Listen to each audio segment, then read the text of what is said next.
Force's Goal 2030 is a structural transition divided into three distinct phases: the systems currently in service, the hardware actively arriving in the current procurement window, and the capabilities required to close remaining strategic gaps. The baseline for this transition rests on a foundation of older, established platforms. This includes the Type 59G Dejoy tanks, FM-90 short-range air defense systems, and upgraded Chengdu F-7 fighter jets. At sea, the Navy relies on a surface fleet of offshore patrol vessels and legacy frigates designed to secure the immediate coastal waters. While these systems are reliable for local defense, they are functionally restricted to short-range roles. This leaves the outer reaches of the national airspace and distant maritime borders difficult to monitor and protect.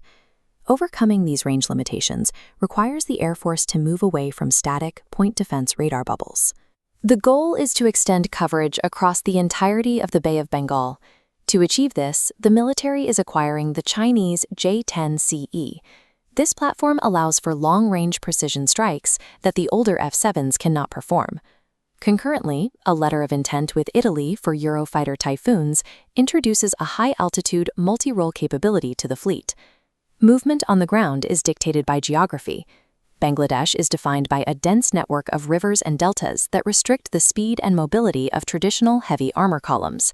The Army is addressing this by integrating VT-5 light tanks for marshy terrain and Sikorsky UH-60L Black Hawk helicopters for rapid troop deployment across river systems. Combining multi-role fighters with air-mobile infantry allows the military to project power into difficult terrain or far into the bay, moving past the limitations of static defense.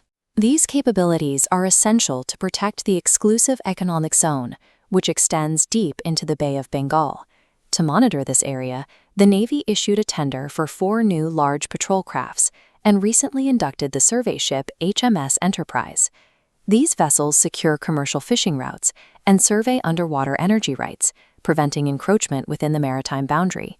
With patrol ships on the surface and fighters in the sky, a specific capability is still required to address threats originating from beneath the water. This is where the Ming-class submarines fit in. They add a subsurface layer to the fleet, allowing the Navy to operate across all 3 dimensions of the maritime environment. To protect the surface fleet from other submarines, the Navy requires dedicated airborne anti-submarine warfare helicopters. These would operate off the decks of frigates to hunt targets the ships cannot easily detect. On land, the existing short-range air defense leaves high altitudes exposed. The requirement for a medium-range system, such as the Turkish Hisar-O, is intended to provide a much larger defensive envelope for the modernized force. While most hardware is currently imported, the plan includes scaling up local shipyards. The objective is to move toward the independent construction of 700-ton anti-ship missile boats to reduce reliance on foreign builders for this specific class of vessel.